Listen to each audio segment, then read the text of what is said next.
جو بھائی بھی مسلمانوں کا خیر خواہ ہے، پاکستان کا خیر خواہ ہے اور پاکستانی قوم کا خیر خواہ ہے،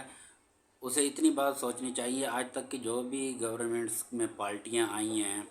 انہوں نے ٹیکس کے نظام میں کوئی چینجنگ نہیں کی۔ ٹیکس کا نظام کی ایک تھوڑی سی چھوٹی سی بالکل چھوٹی سی جھلک میں آپ کو دکھانا چاہتا ہوں کہ ایک مزدور ہے، وہ اینٹیں توڑ توڑ کے، روڑی کوٹ کوٹ کے، پتھر توڑ توڑ کے دیہڑی لگاتا ہے 1200 روپے کی،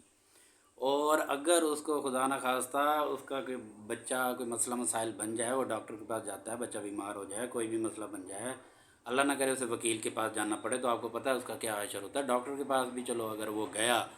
اور ڈاکٹر کی فیس آپ کو پتہ ہے 1500 2000 ہے،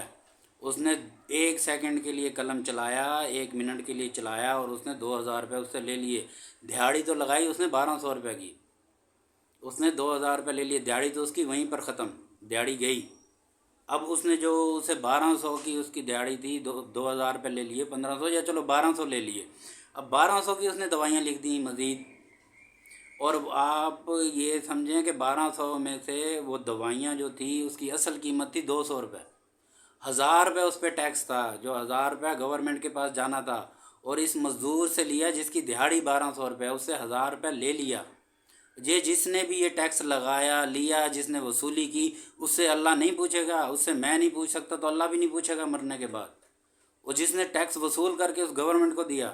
اور وہ حکومت جو اس سے اپنی عیاشیاں جو ان کے اڑلے تڑلے ہیں وہ چلتے ہیں، تو اللہ ان سے نہیں پوچھے گا، یہ بات ان سے پوچھی نہیں جائے گی۔ اور یہ مزدور بھی اس بات کو نہیں سمجھتا، اور نون لیگ کی حکومت آ گئی تو وہ اس کا سپورٹر بن گیا، وہ بھول جاتا ہے ان باتوں کو کہ غریب کے ساتھ، وہ پی ٹی آئی کی آ گئی تو وہ کہتا ہے بس چھوڑو، اب دیکھنا کیا ہوتا کیا ہے۔ یہ ظلم بند کروانے کی یہ چھوٹا سا ایسے لاکھوں باتیں ہیں جس طرح کے یہ مغربی جمہوریت میں جو ظلم لکھے ہوئے ہیں نا، اسی لیے ہمیں اسلامی نظام کی طرف آنا چاہیے جو عدل اور انصاف والا نظام ہے۔ ہم اس نظام کے خود باغی بنے ہوئے ہیں، ہم کہتے ہیں ہمیں یہی نظام، اس کے علاوہ کون سا نظام ہے، ہمیں خود نہیں پتہ کہ مسلمانوں کا نظام کون سا ہے، شریعت کا۔ اور رسول اللہ صلی اللہ علیہ وسلم جس نظام کو لے کے آئے تھے، جس کا ابو جہل مخالف تھا، آج ہم بھی اس کے مخالف ہیں، ہمیں سمجھ نہیں آتا، ہم کہتے ہیں بس یہی نظام صحیح ہے، اور یہ نظام ہم پہ ظلم توڑتا ہے، ہم پہ بہت